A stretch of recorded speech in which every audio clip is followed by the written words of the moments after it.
Hey, what's up everybody? Welcome back to another video. Before I get into it, as always, I just want to say to you guys, thank you guys very much for all the continued support, the positive comments, the messages, the texts, the calls, everything like that. It means a lot to me, especially after the last video I just did regarding Shannon Barney. Got a lot of positive feedback on that one. I also got a lot of additional hate, additional haters coming out on that one, which is okay. That just tells me that I'm doing exactly what I'm supposed to be doing. It's just people that don't want me to disclose this information. They want me to keep it a secret.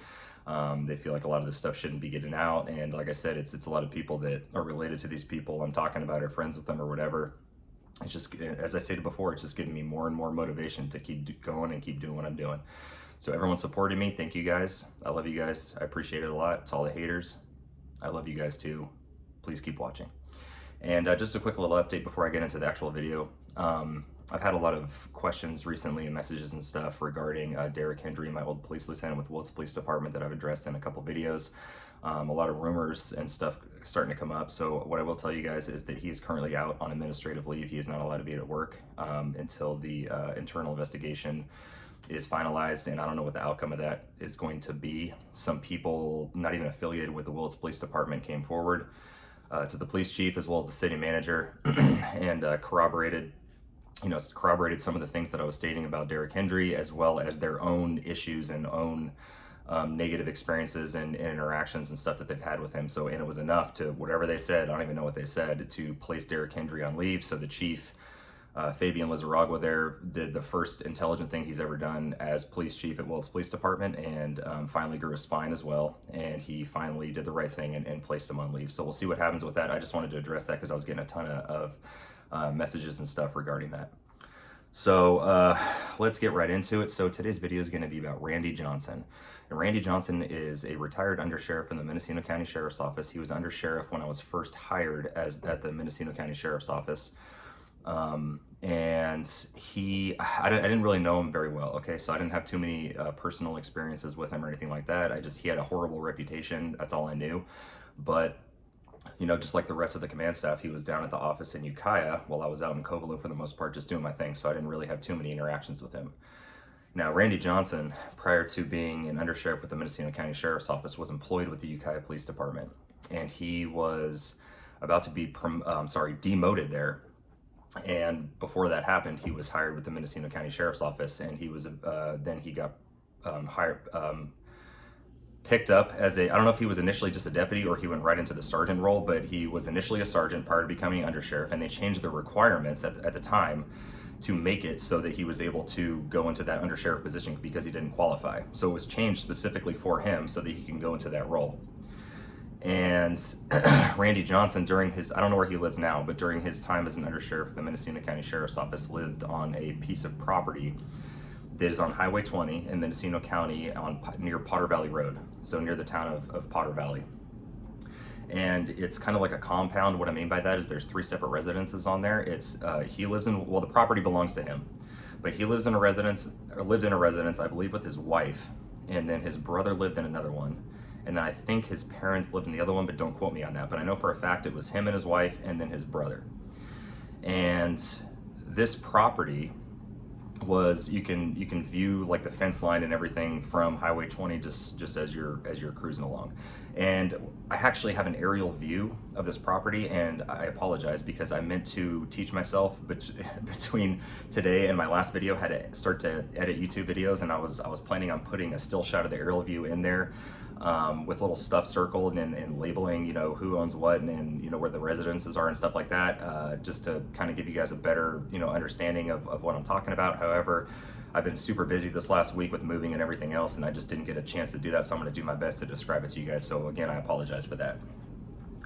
So one day there was a vegetation fire at Randy Johnson's property, and the fire crew showed up. They observed a pretty substantial marijuana grow, and this was back in like 2016, so still a felony, still a crime. It was definitely over the 25 count back then. So fully illegal, not permitted, no nothing, just illegal marijuana grow on the undersheriff's property. So they showed up, they observed that, and they had dealt with the fire situation. They contacted the Mendocino County Sheriff's Office. The marijuana unit, also known as Comet, with the Mendocino County Sheriff's Office, showed up, as well as someone affiliated with the command staff. And that person told the Comet guys hey, I want you guys to chop all this weed down and don't tell anybody whose property this is. Keep it to yourselves. Don't tell anyone.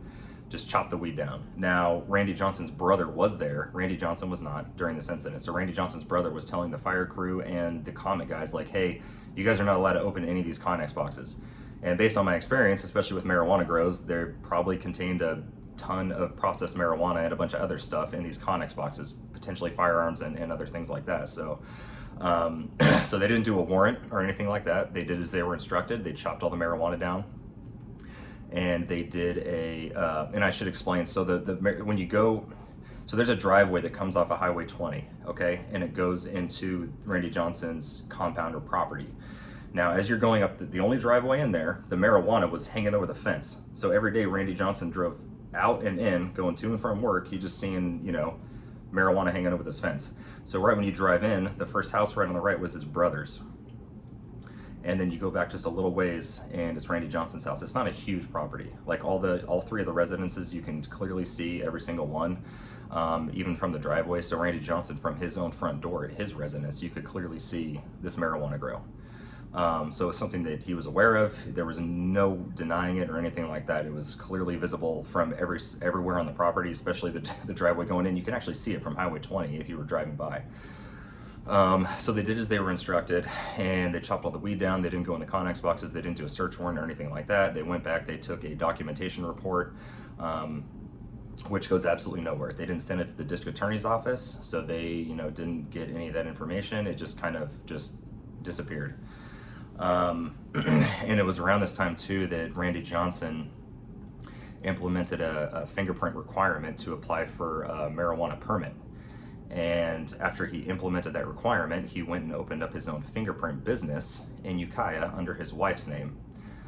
Obviously to be able to, generate revenue from that after he had just implemented this requirement at the Mendocino County Sheriff's Office. The DA's office heard of that, and they basically like, well, that is a massive conflict of interest mixed with this marijuana thing that he completely got away with, just as Shanda Barney had done in years prior. And then the DA's, the word at the time was the DA's office was going to come after Randy Johnson. But he basically just retired right away and just walked away clean. And not clean, but he just walked away. He didn't get in trouble for anything. But that's where that was starting to lead to. That's what I had heard. I don't know if that's true or not. All the marijuana stuff and the fingerprint stuff, completely factual and completely accurate. It's all documented stuff. However, the DA's office thing, I'm not entirely sure of. It all happened very, very quickly, and it was kind of one of those things that made sense at the time. Like, yeah, the DA Eister was planning on going after him and pursuing criminal charges, and then I don't know if the Undersheriff and Allman and the DA's office made up some deal where say, hey, he'll just retire and walk away. I don't know if that's true or not. That's just what I heard. That was just the rumor at the time. But that is what happened. He retired very, very, very quickly. So I'm assuming that there had some truth behind those rumors. And yeah, so that's pretty much Randy Johnson and how he got away with having an illegal marijuana grow on his property as a undersheriff with zero criminal prosecution against him or even his brother. Just more cover-up stuff, from the good old boys club, and that's pretty much what that was. So that's pretty much it for Randy Johnson and what I know about him. Going forward, as I stated in my last video, starting next week, I'm going to focus on the guys that are currently in the command staff at the Mendocino County Sheriff's Office, the lieutenants. There's 4 of them, okay? 3 of them have been fired from other agencies, 2 for extreme sexual misconduct, and another one for lying in an internal investigation. And I don't know how he's not on a Brady list, but he should be. And the 4th never got fired from another agency as far as I know. However, he did some stuff on duty that he should have been fired for, and he wasn't, just due to the fact that he was, in that good old boys club at the time. So I'm going to get into some of those guys and start to discuss like their past and their histories and stuff. And I've said this a few times in my other videos, a conversation that I had with the captain at the Mendocino County Sheriff's Office prior to leaving there, where he said, we shouldn't hold people's past and their histories against them and stuff like that. And I do, as I've stated multiple times, I do agree with that, because I've said over and over and over again, my past is not clean. It is not at all. I actually had quite the difficult time getting my foot in the door with law enforcement because of stupid shit that I did as a kid. Nothing crazy by any means, not anything compared to these guys. And all these guys did this stuff while they were cops. But it's just, you know, I do agree with that to a certain extent. But with these things and the stuff that I'm going to discuss in regards to their past and the things that they did while they were in law enforcement, it's absolutely inexcusable. It doesn't matter how long it's been. And, you know, I'll let you guys be the deciding factor on that. I'm just here to enlighten you guys. These people haven't changed. They're still, you know, they did this stuff, you know, 10, 15 years ago, whatever the case may be. They're still the exact same people. And I just read a press release from, I don't have Facebook, but a bunch of people sent me a press release that Matt Kendall, the sheriff with the Mendocino County Sheriffs Office, recently put out. Just, you know, listing a bunch of excuses and stuff why they're unable to provide you guys with a decent level of service within the community. And there was some truth to a lot of that, you know, lack of personnel, decriminalization on a lot of crimes, you know, the noise complaints and stuff that they're not able to address was one thing, but there's no noise ordinance in Mendocino County. So it's nothing that we can even enforce unless it's done intentionally and maliciously, and then it could potentially turn into a crime. But if it's someone just, you know, playing loud music for whatever, then it's not. But the main takeaway I had from that is still something that Matt Kendall did not address, which is horrible, horrible leadership. And that's all these lieutenants. And I know that because I worked there not that long ago, and everybody there felt the same way. And I'm still getting messages and calls from guys, sergeants, some sergeants, and a ton of patrol guys that work there that are still experiencing these issues with their leaders. So that is a main issue. That is a main hindrance to you guys and their ability to serve you guys, because the command staff doesn't want to hear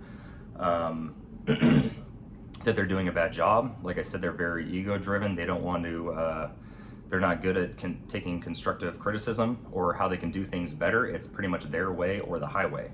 And as I get into each of these guys individually and kind of show, you know, how they are and the things that they've done, you're going to kind of, you know, start to understand that. But it's a lot of reason why they're having retention issues at the sheriff's office still. And I'm correcting myself on what I had said in a previous video. There's 7 guys that are just trying to go to a welfare fraud investigator job within the county that are current patrol guys with the Mendocino County Sheriff's Office, that are guys that are still apping out to other agencies. And that's why they're having this retention issue. It's not because of the pay. They actually pay very well. And it's not, you know, the work. Like, I had a great time in Mendocino County. A lot of other guys do too. It's the guys that are in the command staff. That is their issue with retention. And a lot of guys aren't even wanting to apply right now because they have such a horrible reputation there. And so that is true. So Matt Kendall was right in that. It's the lack of personnel is a huge contributing factor where they're not able to give you guys the service that you deserve. And it's just a big old mess. So I'm gonna get into that starting next week. In between, about to wrap this video up, but in between that video, I was thinking about doing like a Q&A or something like that. I've been getting a lot of questions just about a bunch of random stuff. So if you guys have questions about anything I've talked about in previous videos, anything that I'm going to discuss on these guys in future videos, anything that I've talked about with whatever, any questions you have regarding any cop stuff or anything in general, if you want me to do like a Q&A, just like a smaller video in between my next one that I do later next week, just drop your question in the comment here. Or you can go message me on Instagram, which is linked in my YouTube description. Or if you have my number, you can text me or you can call me or whatever. And then I'll just compile a list of the pertinent questions, and I'll just try to address each and every one. And then, yeah, we'll just kind of do it like that. So thank you guys for watching. Make sure to like, subscribe, and share it. And I will see you guys in the next one. Take care.